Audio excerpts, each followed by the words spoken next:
Bismillahirrahmanirrahim. Assalamualaikum warahmatullahi wabarakatuh. Yuk teman-teman, kita lanjut lagi tentang kisah Bersekutu dengan Nyi Ratu yang dituliskan oleh Rama Wiraatmaja. Seperti apa kelanjutannya? Kita harus berdoa dulu ya. A'udzu bikalimatillahit tammati min syarri ma khalaq. Bismillahirrahmanirrahim.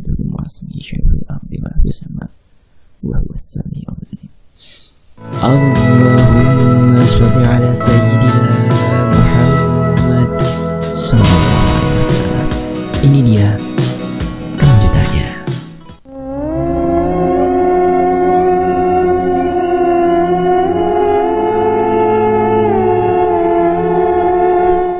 Di rumah Bu Sartika dan Pak Atmojo, keduanya telah siap melakukan ritual untuk menyerahkan bayi itu kepada Nyi Ratu. Tepat esok hari, harta berlimpah akan datang dan melanjutkan untuk mencari tumbal berikutnya agar keturunannya kekal akan kekayaan. Sementara itu, para warga berdatangan menuju rumah Lastri yang diketahui anak pertamanya telah meninggal dunia. Mereka turut mengucapkan duka cita yang mendalam karena kejadian tersebut. Pak Bambang, kami turut berduka cita atas kematian anak Bapak. Semoga Allah Subhanahu wa Ta'ala menempatkannya sebagai penolong Bapak kelak di surga nanti, jelas salah satu warga. Pak Bambang hanya mengamininya saja, berbeda dengan Lastri yang masih dengan tatapan kosong. Dek, ucap Bambang. Tangan Lastri meraba-raba ke lantai, seperti ingin mengambil sesuatu yang dia kira sebagai bayi. Anakku, ucap Lastri. Para warga menengok tingkah Lastri dengan aneh dan penuh pertanyaan. Bambang segera menarik tangan Lastri dan berujar kepadanya. Bayi kita telah meninggal, jelas Bambang. Enggak mas, bayiku masih hidup. Aku masih mendengar suara tangisannya mas. Suaranya masih terdengar di telingaku, ucap Lastri. Lastri, sadar, bayi kita telah meninggal dunia, ucap Bambang. Lastri menggeleng-gelengkan kepalanya. Enggak mas, aku enggak yakin dia sudah meninggal. Aku masih mendengar suaranya. Nina Bobo, oh Nina Bobo. Para warga mengira Lastri telah gila dan kehilangan akalnya. Kemudian Bambang membawa Lastri ke dalam kamar. Suasana duka cita berubah menjadi sebuah pertentangan luar biasa. Lastri berteriak-teriak dan menolak untuk masuk ke dalam kamar. Dia juga memaki-maki orang tua Bambang karena diklaim telah membunuh bayinya. Bambang tetap memaksa memasukkan Lastri ke dalam kamar.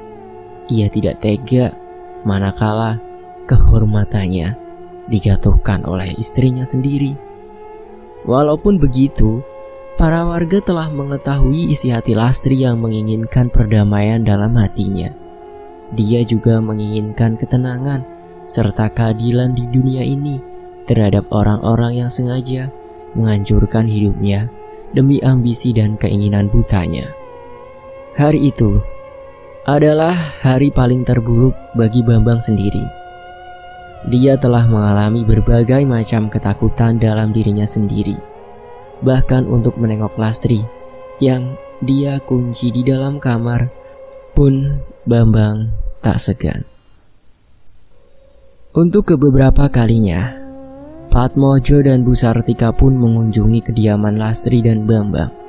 Namun ada yang aneh. Kunjungan kali ini menebarkan bau busuk di sekitaran rumah. Ada yang bilang setiap pelaku pesugihan yang melakukan ritual penumbalan, darah yang menetes atau dijadikan sebagai tumbal belum sepenuhnya menghilang dan masih tercium oleh orang-orang yang memang mampu untuk menciumnya. Kedatangan orang tua Bambang ini hanya kunjungan biasa. Mereka berdua menanyakan tentang kabar Lastri. Bambang menjelaskan bahwa Lastri masih dalam keadaan syok berat dan belum mau bertemu dengan siapa-siapa. Patmojo menekankan kepada Bambang agar segera melakukan ritual berikutnya. Ritual ini sangat berat bagi Bambang serta kedua orang tuanya. Namun, jika memang tidak bisa dijalankan, maka keluarganya akan terkena tulah atau bencana tersendiri. Patmojo berucap saat di rumah Bambang, "Ritual ini belum selesai." Kemudian Bambang menjawab, "Apalagi Pak? Bapak dan Ibu tidak tahu kita sedang berduka. Kenapa banyak sekali ritualnya?" "Ritual ini adalah puncak dari segala ritual dan hanya bisa dilakukan oleh dirimu sendiri," jelas Patmojo. Bambang menyimak penjelasan Patmojo. Begini kata Patmojo, "Kamu harus melakukan persetubuhan dengan Nyi Ratu di tiap malam Jumat Kliwon saat tengah malam. Sediakan kamar khusus agar rencana ini tidak diketahui oleh istrimu," jelas Patmojo. Dan inilah dia ritual terakhir, yang adalah melakukan persetubuhan. Tentu saja Bambang terkejut mendengar ini. Bu Sartika memegangi kedua tangan Bambang. "Pilihlah sekarang, Nak. Apakah kamu ingin memilih istrimu atau kedua orang tuamu?" tanya Bu Sartika. "Bu, aku tidak bisa," kata Bambang. "Kamu bisa. Ini adalah puncak ritual kita," ucap Patmojo. "Puncak dari ritual yang harus dijalankan agar harta dan kekayaan bisa berada di genggaman orang tuanya adalah Bambang yang harus melakukan persetubuhan dengan Nyi Ratu." Jawaban Bambang masih sama. Dia tetap menolak karena melihat kondisi psikis Lastri yang sudah rusak. Dia juga ingin menyudahi hal itu terjadi. Namun tak sama dengan yang pertama. Ritual puncak ini harus dilakukan secara suka sama suka dan tidak ada paksaan. Sementara itu, tengah malam di rumah Lastri, terdengar suara ketukan pintu menggema di telinga Lastri. Dia terbangun dan melihat kondisi kamar yang sumpek. Matanya menangkap bayang-bayang yang bergoyang di tiap sudut. Lastri mengucek kedua matanya dengan cepat. "Ini jam berapa?" tanya Lastri. Dia melihat jam dinding telah menunjukkan pukul 1 pagi. Kamar masih terkunci dan membiarkan Lastri seorang diri di dalam kamar sambil merenungkan nasib bayinya yang belum tahu kabar kelanjutannya. Lastri pun ingin tahu siapa yang mengunjungi rumahnya di pagi buta seperti ini. Dia tak pernah kedapatan tamu manapun yang datang ke rumahnya di waktu yang sangat pagi ini. Lastri tak pernah tahu apa yang terjadi di luaran sana. Dia melangkah menuju pintu kamar dan mendapati sebuah percakapan lirih yang dia yakini adalah suara suaminya, Bambang. Lastri segera menempelkan daun telinganya ke pintu dan menangkap beberapa kalimat aneh yang belum pernah ia dengar sebelumnya. "Jangan lupa dengan ritual akhirmu. Tubuhmu akan dijadikan tebusan dari orang tuamu," ucap seorang wanita yang sedang membahas ritual akhir. Iya Nyi, aku mengerti," ucap Bambang. Lastri mencoba untuk menggertak dengan membuka paksa pintunya. Namun ternyata ia sadar bahwa wanita itu bukanlah seorang manusia, melainkan sebuah perjanjian akhir dari keluarga kedua orang tua Bambang. Lastri menyadari langkah kaki Bambang menuju kamar. Dia pun kembali ke kasur dan berpura-pura tidur. Ceklek, pintu terbuka, Bambang masuk dengan mengendap-endap. Langkahnya agak pelan. Ia menuju ke kasur Lastri. Lastri memejamkan kedua matanya secara rapat dan berdoa di dalam hati agar dijauhkan dari mara bahaya yang akan mengancamnya. Tangan Bambang memegangi pundak Lastri. Dia melihat Lastri masih tertidur.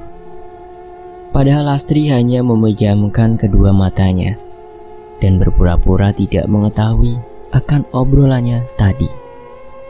"Dek, kamu masih tidur?" tanya Bambang. Dia pun membelai rambut Lastri dengan kasih sayang, namun tidak bagi Lastri. Belayan itu adalah belayan menyakitkan yang pernah ia rasakan. "Sebentar lagi kita akan menyelesaikan ini, jadi mohon bersabar," kata Bambang. Kemudian Bambang mencium kening Lastri dan berucap kembali, "Aku tidak akan mengeluarkan setetes air hina pun untuknya, karena persetubuhan ini adalah persetubuhan bersyarat tanpa menyebabkan keharusan untuk bernafsu tinggi," ucap lelaki biadab itu, Bambang. "Nafsu tetaplah nafsu. Tidak ada yang namanya nafsu bersyarat, walaupun itu adalah sebuah perjanjian akhir dari keluarga Bambang." Kemudian Bambang berjalan meninggalkan Lastri. Betapa sakitnya hati Lastri setelah mengetahui karakter sebenarnya dari Bambang. Lastri meneteskan air mata. Dia merasa ini adalah akhir dari sebuah perjalanan hidupnya. Setelah ditinggal anak pertama, Lastri akan merelakan suaminya berada di pelukan sosok wanita yang belum diketahui siapa sebenarnya itu. Keesokan harinya, Bambang tidak mengunci kamar. Dia sengaja melakukan hal itu agar Lastri bisa bebas dan mengekspresikan kekalutannya selama seharian. "Dek, bangun," ucap Bambang. Lastri terbangun, namun ia terbangun bukan karena Bambang, melainkan bau busuk yang dikeluarkan dari Bambang. "Mas, kamu habis keselokan?" tanya Lastri. "Enggak kok, Mas tadi tidur di kamar yang satunya. Mas gak mau bangunin kamu," jelas Bambang. "Kamar lain? Apakah memang Bambang telah melakukan persetubuhan dengan sosok itu?" Lastri mulai berpikiran buruk terhadap Bambang. "Kok ini bau busuk banget, Mas?" ucap Lastri. "Hah? Bau busuk? Padahal Mas subuh tadi barusan mandi kok," jelas Bambang. "Mandi subuh? Tumben, Mas." Bambang tidak bisa menjawab. Mandi subuh diidentikan sebagai mandi untuk membersihkan setelah melakukan junub. Lastri terbangun dan berencana untuk mengecek baju dan celana yang kemarin dikenakan oleh Bambang. "Baju sama celana kamu mana, Mas?" tanya Lastri. Udah aku cuci, Dek," jelas Bambang. "Cuci? Sejak kapan kamu nyuci baju dan celana kamu sendiri?" tanya Lastri. Bambang mencoba untuk membujuk Lastri agar tidak terlalu kepo dengan apa yang dilakukannya semalam tadi. "Kan kamu kecapean, Dek. Aku tidak mau kamu kenapa-kenapa." Lastri tahu mata seorang laki-laki yang berbohong dengan mata seorang laki-laki yang jujur. Karena wanita pada dasarnya menggunakan perasaan untuk memahami seorang laki-laki, sedangkan seorang laki-laki hanya menggunakan akal untuk mengetahui perempuan secara kilas balik. "Kamu mau makan?" tanya Bambang. "Enggak, Mas, aku mau mandi dulu," jawab Lastri. "Oh baiklah, Mas antar ya?" tanya Bambang. "Gak usah, Mas, kan biasanya juga aku mandi gak dianterin." Bambang kebingungan untuk menghadapi Lastri yang realistis ini. Oh ya, aku barusan mengganti air bak mandi karena kemarin sangat kotor, jadi aku menggantinya," jelas Bambang. Lastri tidak peduli dengan kamar mandi. Dia hanya peduli dengan pakaian yang dikenakan oleh Bambang. Bukan itu saja, dia juga mencurigai sarung atau apapun. Lastri langsung menuju ke kamar mandi dan berupaya untuk mencari cara agar rencananya tidak terendus oleh Bambang. Dia pun melihat beberapa potongan bulu kemaluan yang diyakini sebagai bulu kemaluan Bambang. Ini ini? Sejak kapan Mas Bambang mencukur bulu kemaluan? Lastri mengingat-ingat ucapan semalam. Dia tahu betul bahwa Bambang berbicara dengan seorang wanita di waktu pagi. Mungkin dia juga akan menemukan beberapa teka-teki di dalam ruangan yang dikatakan sebagai tempat tidur Bambang selama ia mengunci Lastri di dalam kamar. Seusai mandi, Lastri langsung menuju kamarnya dan mengganti baju. Ia juga masih mencium bau busuk yang entah dari mana asalnya. Lastri pun menemui Bambang sedang berada di depan rumah sambil menatap ke arah warga. "Dek, udah selesai mandinya?" tanya Bambang. "Sudah, Mas." Bambang bangkit dari duduknya dan mengajak Lastri untuk berkunjung ke rumah orang tuanya. "Dek, hari ini kita disuruh ke rumah ibu dan bapak. Kamu udah sehatan kan?" tanya Bambang. Setiap kali ada suatu masalah janggal, pasti Bambang langsung mengajaknya ke rumah kedua orang tuanya. Katanya, ada sesuatu penting yang akan diobrolkan oleh kedua orang tuanya, terkhusus kepada Lastri. Akhirnya, Lastri pun menyetujui hal itu. Namun sebelum berangkat, Lastri meminta Bambang untuk menunggu beberapa saat karena ia ingin bersiap-siap. Lastri mempercepat rencananya. Ia langsung menuju ke arah ruangan yang dimaksud, namun ternyata ruangan itu terkunci. Aneh, baru kali ini ruangan itu dikunci. Apakah di dalamnya sangat rahasia? Sampai-sampai satu orang pun tidak boleh mengetahuinya. Lastri mencoba untuk bersabar. Dia akan mencari cara agar masalah ini terkuak dan menyelesaikan segala penderitaannya. "Dek, udah selesai?" tanya Bambang dari arah depan rumah. Lastri menggagalkan rencananya. Ia harus lebih bersabar sedikit agar rencananya tidak tercium.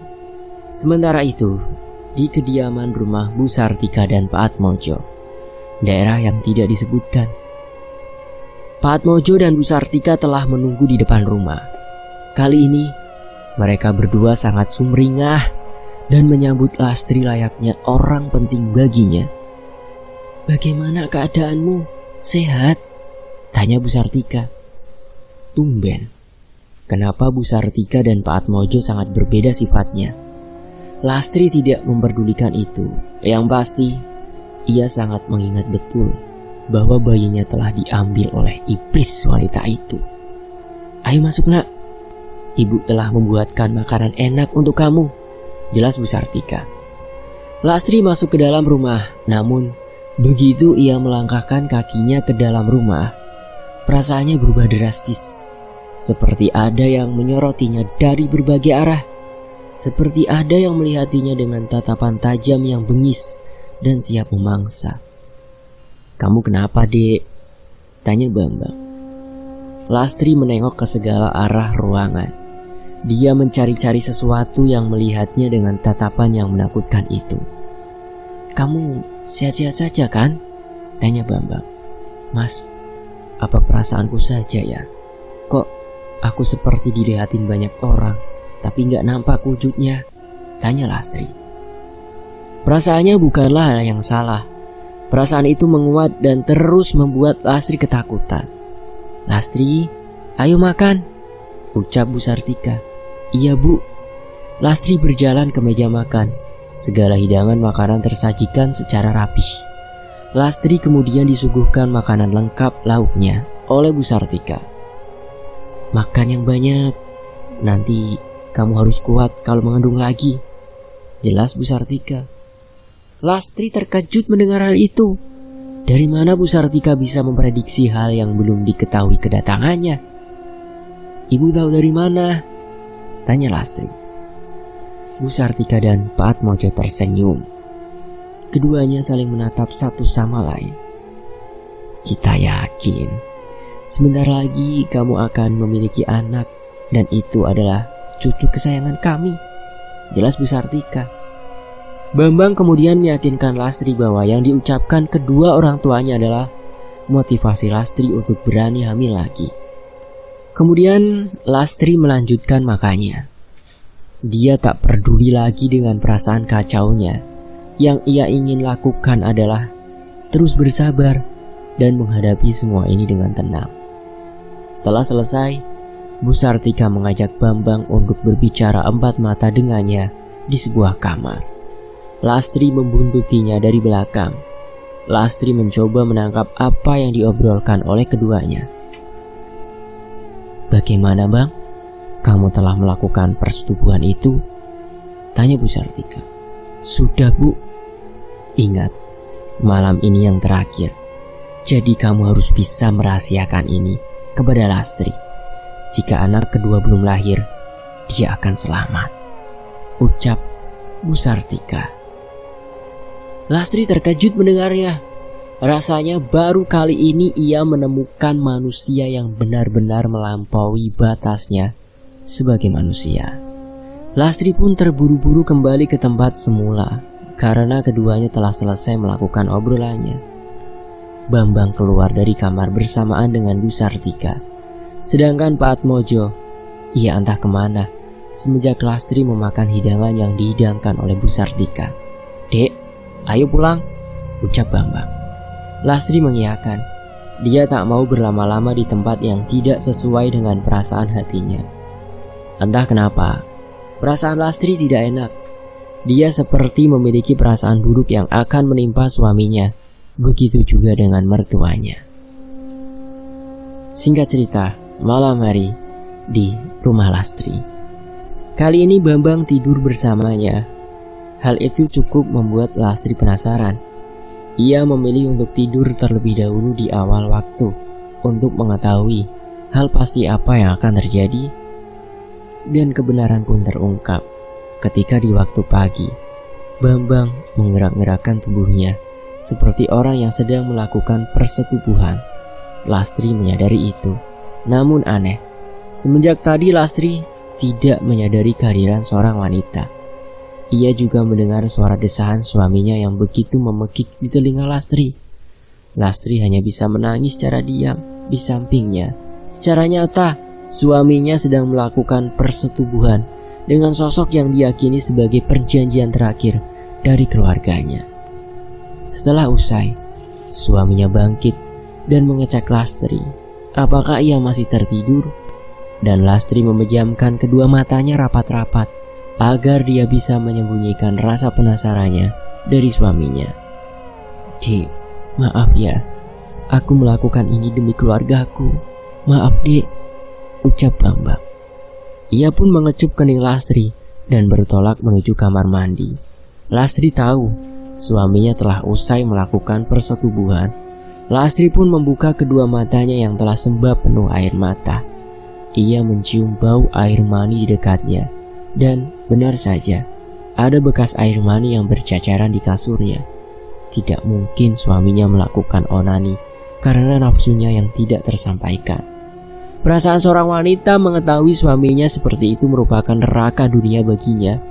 Lastri pun hanya bisa berharap bahwa suaminya kembali ke jalan yang benar. Namun, ketika dia hendak tertidur lagi, Lastri mendengar suara teriakan dari arah kamar mandi. Dan suara teriakan itu berasal dari suaminya. Lastri dengan cepat berlari ke arah kamar mandi untuk mengetahui apa yang terjadi. Sungguh hal yang tidak terduga terjadi kepada suaminya. Lastri melihat suaminya telah tewas dengan wajah yang membiru. "Mas!" teriak Lastri. Bambang meninggal dunia secara misterius. Denting kematian bergema di seluruh penjuru. Pengumuman akan kematian Bambang menjadi tanda tanya besar. Rumah Lastri penuh akan banyak warga yang ingin mengetahui kematian Bambang yang misterius itu. Anehnya, meninggalnya Bambang ini tidak dihadiri oleh kedua orang tuanya. Seperti lenyap dan ditelan bumi. Pak Atmojo dan Bu Sartika menghilang dari kediamannya. Keduanya tidak diketahui keberadaannya sampai sekarang. Akhirnya, ada orang pintar yang membuka teka-teki akan kematian Bambang dan memberitahu mengenai perjanjian terakhir yang harus dilakukan. Beliau bernama Pak Mamat. Pak Mamat datang bersama Suparno dan istrinya yang telah tahu perbuatan jahat Bambang. Begini penjelasan Pak Mamat. Suamimu berada pada keputusan yang membingungkan. Dia terjebak oleh perjanjian kedua orang tuanya. Persetubuhan yang dilakukan suamimu bukanlah suka sama suka. Maksudnya Pak? Tanya Lastri dengan nada sedih. Istri Suparno mencoba menenangkan Lastri yang sedang berduka itu. Suamimu menyayangimu. Dia melakukan persetubuhan itu dengan ketidaksukaan hatinya. Ia menjalani hal ini agar kamu selamat. Jelas Pak Mamat. Jadi suamiku mengorbankan diri demi aku? Tanya Lastri. Benar. Kedua orang tuanya telah ditarik ke alam lain karena melanggar perjanjian terakhir itu. Cobalah untuk memaafkan suamimu. Aku yakin dia sedang bersedih. Jelas Pak Mamat. Lastri tidak kuasa menahan derasnya air mata yang akan menetes dari kedua matanya. Ia merasa gagal karena tidak bisa menjaga suaminya. Dan untuk bayi yang ditumbalkan, kedua bayi itu adalah syarat awal. Jadi, berhati-hatilah untuk tidak terjerumus ke dalam pesugihan tersebut. Lastri diminta untuk menjual rumah itu dan kembali ke orang tuanya, karena rumah itu telah tercemar oleh bau busuk yang belum juga menghilang. Akhirnya dengan terpaksa Lastri menutup masa lalunya dengan menjadi pribadi yang kuat. Cerita ini merupakan kesaksian hidup seorang narasumber yang tidak ingin disebutkan nama dan juga daerahnya. Pelajaran dari kisah ini sangat banyak. Intinya, harta tidak menjamin kebahagiaan. Yang menjamin kebahagiaan adalah ketenangan dan kenyamanan dalam menjalani hidup dan mampu beribadah kepada Tuhan Yang Maha Esa dengan sebaik mungkin. Dan terima kasih atas izin yang diberikan oleh Mas Rama. Untuk teman-teman yang mau mendukung dengan saweran, teman-teman bisa menyawernya ya di saweria.co Restuwira. Nanti akan saya taruh di box deskripsi. Dan terima kasih buat teman-teman juga yang sudah menyimak kisah ini di sini. Semoga mendapat manfaat ya. Dan sampai jumpa di kisah lainnya. Wassalamualaikum warahmatullahi wabarakatuh. Tetap di